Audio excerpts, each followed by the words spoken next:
खाड़ी देश करेंगे हमला। ये खबर बहुत बड़ी है और इस हालात के बीच में खाड़ी देश कैसे हमला करेंगे, कौन करेगा हमला, यही एक एक इंफॉर्मेशन आपके सामने, क्योंकि हॉर्मुज की जंग, खाड़ी देश करेंगे हमला।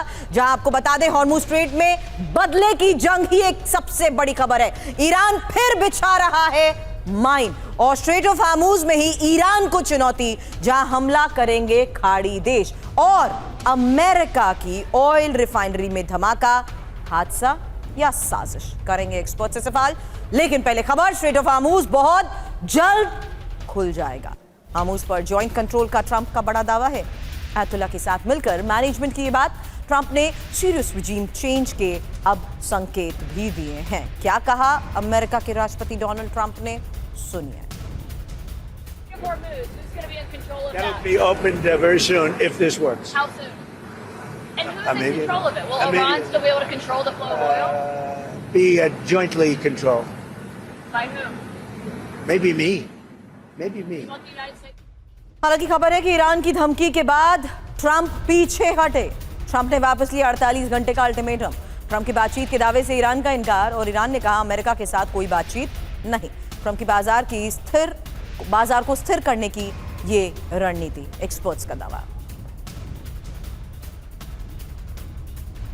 तो ईरान की आगे ट्रंप का सरेंडर। मनीष, इसी को लेकर करूंगी आपसे सवाल, क्योंकि ट्रंप ने ईरान पर हमले का 48 घंटे का अल्टीमेटम वापस लिया है और ईरानी वार्निंग के बाद पावर प्लांट पर हमले 5 दिन के लिए टाल दिए गए। हालांकि ट्रंप तो दावा कर रहे हैं कि दोनों देशों के बीच सकारात्मक रचनात्मक बातचीत, जबकि ईरान का दावा है कि तेहरान और वॉशिंगटन के बीच कोई बातचीत नहीं है।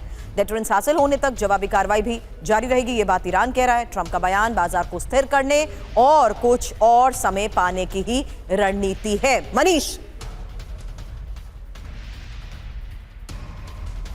बिल्कुल सुरभि, देखिए मुझे लगता है कि प्रेसिडेंट ट्रंप ने जब ये कहा कि वो ईरान के साथ बातचीत कर रहे हैं, उसको लेकर जो अब कुछ जानकारी और सामने आई है, तो ऐसा लग रहा है कि ये बातचीत डायरेक्ट ना होकर मध्यस्थ के थ्रू हो रही है।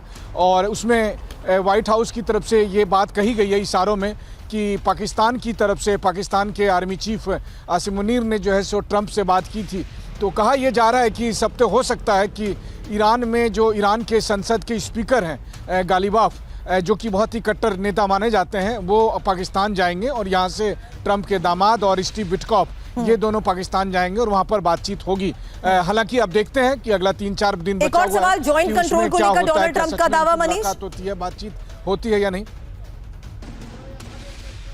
देखिए, जहाँ तक हॉर्मुज स्ट्रेट का सवाल है, इसमें कोई दो राय नहीं कि अगर वहाँ पर अमेरिका का प्रभुत्व खत्म होता है और वहाँ पर ईरानी प्रभुत्व बरकरार रहता है, तो वैसी स्थिति में आप समझिए कि आने वाले दिनों में पूरे मिडिल ईस्ट की पॉलिटिक्स ही बदल जाएगी। पूरे गैस को लेकर जो दुनिया का समीकरण है वो बदल जाएगा। और इसीलिए हो सकता है कि बातचीत में ये शर्त रहेगी कि जैसा कि प्रेसिडेंट ट्रंप कह रहे हैं कि ज्वाइंट ऑनरशिप रहेगी, तो मैं उसको ऐसे देख रहा हूँ कि इसका मतलब सऊदी, कतर, यूएई, इन सबको अभी तक वो अमेरिका को पैसा देते थे, अब उनको अमेरिका के साथ साथ ईरान को भी पैसे देने होंगे। तो ये स्थिति बन सकती है, लेकिन फिलहाल अभी तो यही दिखाया ईरान ने कि असली दादा हॉर्मुज स्ट्रेट का वही है। दो अशोक सर, मैं आपसे इसी को लेकर सवाल जरूर करूंगी, क्योंकि यहाँ सीरियस चेंज ऑफ रिजीम को लेकर डोनाल्ड ट्रंप जो दावा कर रहे हैं, इस पर आपसे सवाल करूं। उससे पहले हॉर्मुज में ईरान ने समुद्री माइंस बिछाए हैं और अमेरिकी अधिकारियों का यह बड़ा दावा है कि बातचीत के बीच ही समुद्री तनाव बढ़ा है। तेल सप्लाई रूट पर गहराया खतरा और मिडिल ईस्ट में टकराव और बढ़ने के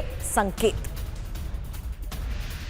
जल्द इंफॉर्मेशन वॉल का रुख करती हूँ, क्योंकि हॉर्मुज में ही ईरान ने समुद्री माइंस बिछाई हैं और ये हॉर्मुज को लेकर ये अमेरिकी अधिकारियों का सनसनीखेज दावा है, जहां दावे के तहत सबसे बड़ी बात, डील के बीच ईरान ने हॉर्मुज स्ट्रेट में अंडर वाटर माइंस बिछाई हैं। करीब 1 दर्जन समुद्री माइंस स्ट्रैटेजिक जगहों पर बिछाई गई हैं और ईरान अमेरिका डील के बीच ही तेहरान पर माइंस बिछाने के आरोप। वहीं एक और बड़ी बात, हॉर्मुज में माइंस बिछने से ग्लोबल एनर्जी सप्लाई पर बढ़ता खतरा। हालांकि इस बीच खबर है अमेरिका इजराइल को ईरान की डायरेक्ट वार्निंग को लेकर, क्योंकि अब ईरान ने पूरे खाड़ी में माइंस बिछाने की धमकी दी है। द्वीपों पर हमले हुए तो खाड़ी में माइंस बिछाएंगे और ड्रिफ्टिंग माइंस समेत अलग अलग नेवल माइंस तैनात करने की यह धमकी दी गई है। समुद्री रास्ते पर पूर्ण नियंत्रण का दावा।